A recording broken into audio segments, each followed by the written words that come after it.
말씀 봅니다. 로마서 8장 26절과 28절 말씀입니다. 신약성경 250페이지에 있습니다. 로마서 8장 26절과 28절 말씀 제가 봉독해 드립니다. 이와 같이 성령도 우리의 연약함을 도우시나니 우리는 마땅히 기도할 바를 알지 못하나 오직 성령이 말할 수 없는 탄식으로 우리를 위하여 친히 간구하시느니라. 우리가 알거니와 하나님을 사랑하는 자, 곧 그의 뜻대로 부르심을 입은 자들에게는 모든 것이 합력하여 선을 이루느니라. 아멘. 지난 시간에 우리가 하나님의 자녀이기에 얻는 특권 중에 하나로서 고난이라는 말씀을 살펴보았습니다. 무엇보다 우리가 충분히 감당할 수 있는 고난이라고 하셨고, 또 고난당할 즈음에는 피할 길을 주사 넉넉히 이길 수 있는 고난을 주신다고 말씀했기 때문에 우리가 이 말씀을 믿고 소망을 가지고 인내하면 반드시 이루어지실 거라고 약속했습니다. 그런데 여러분, 아무리 승리가 보장된 고난이라 할지라도 또 고난받고 있는 상황에서는 그래요, 결코 편할 리 없는 것이 솔직한 우리의 모습일 것입니다. 그러다 보니까 우리가 이렇게 참고 견뎌라 하는 이 성경의 가르침이 때로는 참 매정하게 들릴 때도 있고요.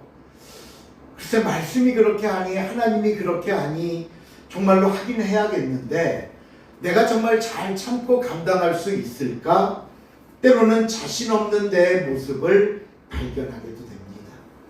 그래서 제가 지난 시간에 오늘을 예고하면서 그렇다면 우리가 어떻게 잘 참고 감당할 수 있을지, 또 하나님께서는 이를 위해 어떻게 우리를 도우실지 그 대답을 다음 시간인 오늘 함께 살펴보자 말씀드렸던 겁니다.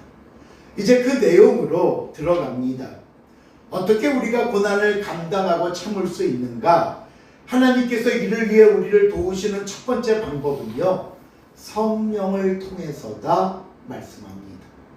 본문 26절 한번 같이 읽어볼까요? 시작. 이와 같이 성령도 우리의 연약함을 도우시나니 우리는 마땅히 기도할 바를 알지 못하나 오직 성령이 말할 수 없는 탄식으로 우리를 위하여 친히 간구하시느니라. 이 26절을 보시면 성령께서 우리를 돕는 방법 두 가지를 얘기하고 있습니다. 자, 첫 번째는 성령이 도우시는데 그 성령이 두 가지 방법으로 도우신다는 거예요. 하나는 성령께서 우리의 연약함을 도우십니다. 우리가 연약하다고 하면 어떤 것들을 우리가 말할 수 있을까요? 여러분은 무엇을 가리켜 나는 참 이런 부분에 연약합니다 라고 말씀하시겠습니까? 아마 자신 없어 하는 것들, 또 내가 어떤 문제나 어떤 일 앞에 때로는 주저하고 망설이는 것들, 왜? 감당할 힘이 없으니까. 또 때로는 그 일들을 감당하기에 벅차하고 때로는 그것들을 굉장히 힘들어하는 것들, 아마 우리는 대부분 이런 것들을 가리켜 연약하다라고 말할 겁니다. 그런데 성령께서는 이미 이런 우리의 연약함이 뭔지, 무엇 때문에 힘들어하고 고통받아 하고 무엇 때문에 우리가 주저하고 망설이는지 이미 다 알고 계신답니다. 알고 계신대요. 그렇다면 아는 것으로 끝나느냐? 아니요. 우리 조금 전 읽은 본문에 뭐라고 합니까? 우리의 연약함을 어떻게 하시나니? 도우시나니. 도와주신대요. 근데 이 도우신다는 말씀을 어떤 의미로 해석이 되어지는 말씀인가 하면요, 이런 상황을 놓고 도운다고 하시는 겁니다. 아기가 이제 막 서서 걸음마를 시작할 때입니다. 아마 우리 부모 되시는 분들은 다 잘 아실 겁니다. 이제 자녀들이 걸음마를 시작하고 뒤뚱뒤뚱 한 발을 뛸 때 옆에서 아이고 막 잘한다 잘한다 박수치고 응원하며 힘을 불어넣어 주는 게 돕는 겁니다. 그러다가 혹시라도 이 아기가 몇 발자국 뛰다 그냥 쓰러지면 그냥 두고만 보는 게 아니라 아니 그거밖에 못 걸어 그러고 쓰러져 하는 게 아니라 얼른 손을 잡아 일으켜 세우고는 옷에 묻은 먼지를 털어줍니다. 그리고 우는 그 울음을 그치게 합니다. 그러면서 그 품에 꼭 안아주며 괜찮아 잘했어 라고 말하는 것을 돕는다고 말하는 겁니다. 이게 돕는 거예요. 메리 스티븐슨이 지은 모래 위의 발자국이라는 시가 있습니다. 아마 한 번쯤은 다 들어보셨던 시인 것 같은데 제가 한번 들려드릴게 한번 들어봐 주십시오. 어느 날 밤에 한 사람이 꿈을 꾸었습니다. 그는 꿈속에서 예수님과 함께 해변을 따라서 걷고 있었습니다. 그때 하늘을 스크린 삼아 그의 지나온 삶의 순간순간들이 영화처럼 펼쳐졌습니다. 그 장면 안에는 모래 위에 두 사람의 발자국이 나란히 찍혀 있었습니다. 그 중에 하나는 자신의 것이었고 다른 하나는 주님의 발자국이었습니다. 그는 모래 위에 길게 펼쳐진 발자국을 보다가 어느 순간에는 한 사람의 발자국만 있는 것을 보았습니다. 그는 그때가 자기의 인생에서 자기의 삶에서 가장 절망적이고 가장 슬펐던 순간임을 깨닫게 됩니다. 그러자 곧 항의하듯 주님께 물었습니다. 주님은 항상 저와 함께 하시겠다고 말씀하시지 않았습니까? 그런데 제 삶의 가장 어려웠던 순간에는 주님은 어디 가시고 제 발자국밖에 없는 이유가 무엇입니까? 그러자 주님이 이렇게 대답하십니다. 나의 정말 소중한 아이야. 나는 결코 너를 떠난 적이 없단다. 네가 어려웠던 시간에 모래 위에 남은 한 사람의 발자국은 너의 발자국이 아니라 나의 발자국이란다. 그런 순간이 오면 내가 항상 너를 안고 갔기 때문이야. 신명기 1장 31절에 보니까요. 주님이 이렇게 말씀합니다. 광야에서도 시작. 광야에서도 너희가 당하였거니와 사람이 자기 아들을 안음같이 너희 하나님 여호와께서 너희의 행동 중에 너희를 안사 이곳까지 이르게 하셨느니라. 여러분 힘드십니까? 정말 감당할 기력조차 없으십니까? 그렇다면 지금 여러분의 발 아래를 한번 내려다 보십시오. 나를 안고 가시는 주님의 그 한 사람의 발자국만 보일 것입니다. 나의 연약함을 성령은 도우십니다. 두 번째, 성령께서 우리를 도우시는 방법은 친히 간구하십니다. 26절 하반절 우리는부터 한번 읽어볼까요? 시작. 우리는 마땅히 기도할 바를 알지 못하나 오직 성령이 말할 수 없는 탄식으로 우리를 위하여 친히 간구하십니다. 우리가 일을 하다 다급해지면 무엇을 어떻게 기도해야 좋을지조차 모를 때가 많습니다. 너무 실망하고 낙심하면 기도 한마디 나오지 않을 때가 있습니다. 바로 오늘 이 성경 말씀처럼 우리는 마땅히 기도할 바를 알지 못하나 뭔가 해야 됐는데 못하겠습니다. 뭐라도 고백하고 말하고 싶은데 그 기도조차 나오지 않더라는 거예요. 근데 그 다음에 뭐라고요? 우리는 기도할 바를 알지 못하지만 성령께서 말할 수 없는 탄식으로 우리를 위해 친히 간구하시느니라. 복음성가 중에 주만 바라볼지라라는 찬양이 있습니다. 거기 보면 이런 가사가 있어요. 하나님 사랑의 눈으로 너를 어느 때나 바라보시고 하나님 인자한 귀로서 언제나 너에게 귀 기울이시니 어두움에 밝은 빛을 비춰주시고 너의 작은 신음에도 응답하시니 너는 어느 곳에 있든지 주를 향하고 주만 바라볼지라. 너의 그 작은 신음에도 응답하신다는 말씀에 은혜를 넣습니다. 나는 어찌할 바 몰라 그저 탄식만 내쏟습니다. 신음만 내뱉습니다. 기도 한마디 나오지 않습니다. 주여라는 말조차 나오지 않는 그 무너져버린 마음만 움켜쥐고 탄식하는 그 순간, 그런데 그런 우리의 마음과 모습에도 주님께서 응답하십니다. 어떻게 이게 가능하다고요? 나는 기도 한마디 안 했는데, 나는 아뢰지 않았는데, 오늘 본문이 우리에게 말하지요. 성령께서 친히 우리를 위하여 간구하시느니라. 이어지는 27절을 보면요, 성령께서 간구하신다는 게 무엇인지 보다 더 자세하게 말합니다. 27절 마음을 시작. 마음을 살피시는 이가 성령의 생각을 아시나니 이는 성령이 하나님의 뜻대로 성도를 위하여 간구하십니다.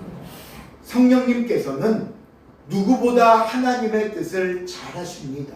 그렇죠. 성령 하나님이 성부 하나님의 뜻을 모르겠습니까? 물론 하나님께서도 성령님의 뜻을 너무나 잘 아십니다. 그러니 생각해 보십시오. 하나님에 대해 가장 잘 아는 성령께서 저와 여러분을 위해 하나님 마음에 가장 합당하게 기도를 드리고 있습니다.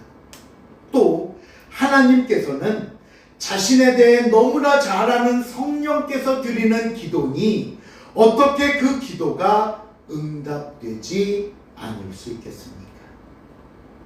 이 시간 사랑하는 성도 여러분, 성령님께서 나를 위해 친히 기도해 주신다는 사실에 힘을 얻으시기 바랍니다.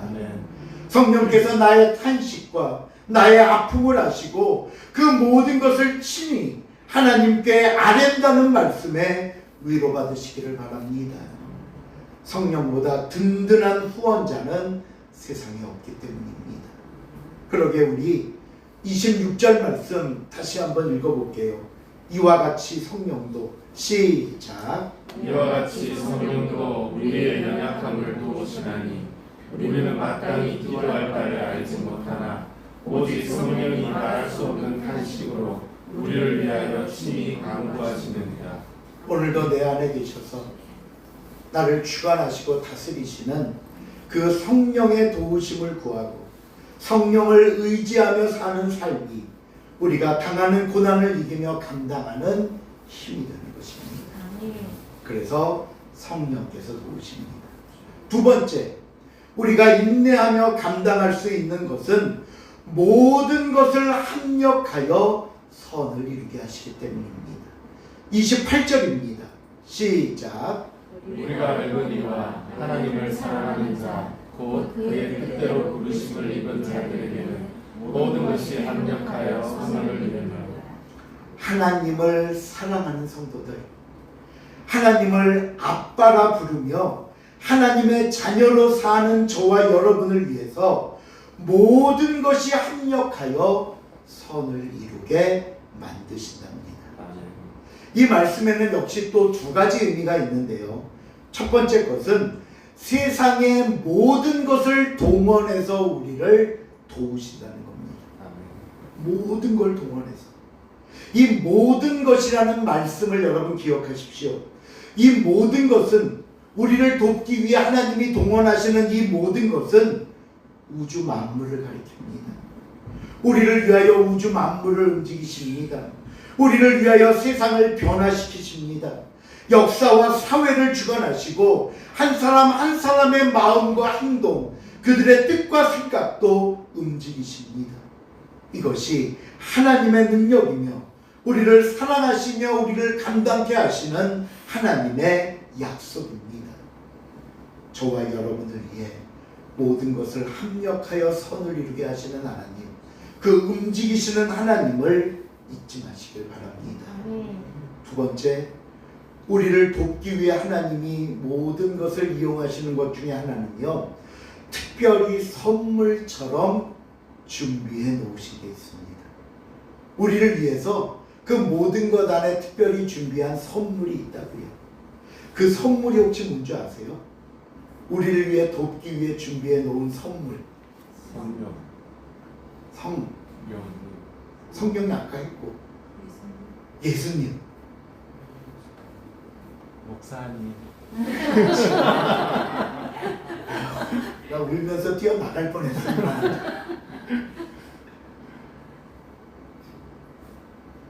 어디까지 했죠? 목사님 감동을 받았어. 그 선물이 뭐냐면요, 바로 우리 예드림 교회 성도들입니다. 잘 생각해 보세요. 구원은 나와 하나님과의 1대1 관계입니다. 이건 놓치면 안 됩니다. 이 말은 무슨 뜻이냐면, 우리 부모님이 신앙 좋다고, 내 배우자가 믿음 좋다고, 뭐 가족들이나 주변 사람들이 덤으로 구원받는 거 절대 아니에요. 왜 옛날에 이렇게 뭐 남자들 이렇게 전도해 보면, 아, 우리 부인 교회 열심히 나가요, 나 나중에 부인 천국 갈 때 치맛자락 붙잡고 가면 돼요, 뭐 우스갯소리로 그랬다는데, 그렇게 천국 갈 수 있는 거 아닙니다.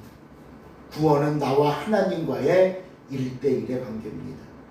그렇다면 생각해 보세요. 어차피 1대1의 관계면 하나님께서 구원받은 사람을 이렇게 하나씩 하나씩 정해놨다가 마지막 때 너 와, 너 이제 들어오면 돼, 너 천국 가자, 이렇게 부르시면 되지, 왜 교회라는 공동체를 허락하시고 성도들을 이 함께 들여서 이 안에서 함께 생활하시는 이유가 뭐냐는 겁니다. 왜 굳이 여기 모아놓으셨느냐? 솔직히 어떤 교회를 보면요, 아니 어떤 성도들을 보면요, 이런 사람들과 함께 신앙생활하기보다는, 그래, 차라리 나 혼자 신앙생활하는 게 더 은혜 받고, 나 혼자 신앙생활하는 게 더 시험에 들지 않고, 혼자 신앙생활하는 게 더 잘할 수 있다는 그런 생각 들 때도 있습니다. 때로는요, 저도 이렇게 생활하다가 보면, 저 예전에 교회 다녔어요. 근데 왜 안 다녀요? 교회 나갔는데 누구 때문에 시험 들어서 그만뒀어요. 무슨 일로 시험 들어서 교회 떠났어요. 들어요. 예, 때로는 그 말이 맞을 때도 있어요. 그런데 왜 하나님은 그럼에도 불구하고 이렇게 교회를 허락하시고 우리에게 교회 나와 등록하고 교회 일원이 돼서 교회 속한 교회 공동체가 되라고 말씀하시는 겁니다. 그 대답은 너무나 간단합니다. 왜냐하면요, 나 혼자서는 감당할 수 없기 때문입니다. 나 혼자면 잘할 수 있을 것 같고, 나 혼자면 대단할 것 같지만 아니요, 나 혼자라면 너무나 연약하고 외롭습니다. 나 혼자면요 금방 넘어갑니다. 나 혼자라면요, 내가 넘어졌을 때 옆에서 세워주고 보살펴주고 다시 일으켜줄 사람 없습니다. 나 혼자라면요, 그냥 매 순간 하나님께로부터 어떻게 하면 멀어지려고 하는지, 어떻게 하면 세상과 더 가까워지려고 하는 나를 그렇게 부둥켜 안고 하나님 안에 머물 수 있도록 붙잡아주는 사람 없기 때문입니다. 그래서 하나님께서는 교회라는 공동체를 허락하신 겁니다. 교회 안에 머물게 하시고는 서로 돌보라고 하신 겁니다.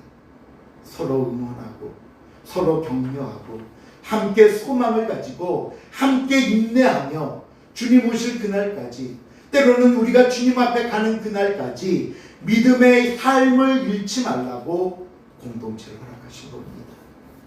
그러므로 여러분, 우리는 서로를 위한 섬김과 위로와 이해로 이 사역을 감당할 수 있길 바랍니다. 그 사람의 심령을 위해 진정한 중보의 기도와 사랑으로 실천되어 져야 하는 것입니다. 우리가 매주 목요일마다 기도의 시간을 갖습니다. 항상 한 4페이지 분량의 기도 제목들을 우리가 나눠 갖고 기도하는데요. 그 분량만 놓고 보면 내 기도도 있지만 다른 성도들의 문제가 더 많습니다. 다른 성도들의 기도 제목이 더 많아요. 지난번에 우리가 한번 그동안 우리 목요 기도회를 통해서 응답받았던 것들을 쭉 이렇게 적어서 한번 나눠봤던 적이 있는데, 그때 그 결과들을 보면서 제게 주신 교훈이 하나 있었습니다. 뭐냐 하면요, 기도의 응답은 내가 내 기도 잘해서 응답된 게 아니더라는 겁니다. 모두 합심하고 모두 합력하여 기도한 기도의 결과입니다. 내 문제보다는 때로는 더 간절하게 기도했던 그 사람의 기도 덕분에 받은 은혜요 축복이라는 사실입니다. 그러므로 여러분, 지금 내 옆에 있는 성도들이 나에게 소망을 잃지 않게 해주는 분들입니다. 나를 위해 기도하는 그 사람의 부르짖음이 소망 가운데도 인내하며 감당할 수 있는 힘을 주는 하나님의 선물인 것입니다. 여러분, 합력하여 선을 이룬다는 말씀을 잊지 마시길 바랍니다. 말씀을 맺습니다. 우리가 계속해서 고난이라는 주제를 가지고 은혜를 나누고 있습니다. 여러분, 단지 이 고난이라는 단어 하나만 보고 미리 겁먹거나 염려하거나 좌절하지 마십시오. 분명히 성경이 우리에게 약속하며 말씀하셨지요. 성령께서 연약함을 아시고 도와주실 것입니다. 우리 예드림교회 성도들 한 사람 한 사람이 서로에게 힘이 되고 의지가 되어줄 것입니다. 그리고 무엇보다 주님께서 친히 우리를 끝까지 붙잡고 나가실 것입니다. 하나님께서는 저와 여러분을 이렇게 사랑하시고 이렇게 아끼신다는 사실을 우리가 다시 한번 깨닫고 정말 마지막 순간까지 믿음과 소망을 가지고 담대함으로 사는 복되고 귀한 삶이 될 수 있기를 주님의 이름으로 축원을 드립니다. 기도하시겠습니다. 하나님, 때로는 실망했고 좌절했고 낙심했습니다. 아니, 두려움이 먼저 엄습했을 때 우리는 먼저 포기하고 떨어져 나가기도 했습니다. 그러나 하나님, 그 순간이면 어김없이 나를 안으시고 나를 그 품에 안으시며 혼자 나를 지탱하시며 감당하시는 주님의 하나밖에 없는 발자국을 우리가 바라봅니다.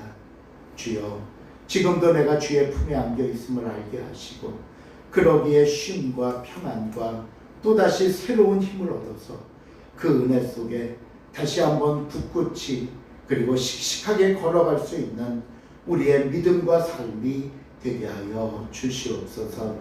감사드리오며 예수님의 이름으로 기도하옵나이다. 아멘.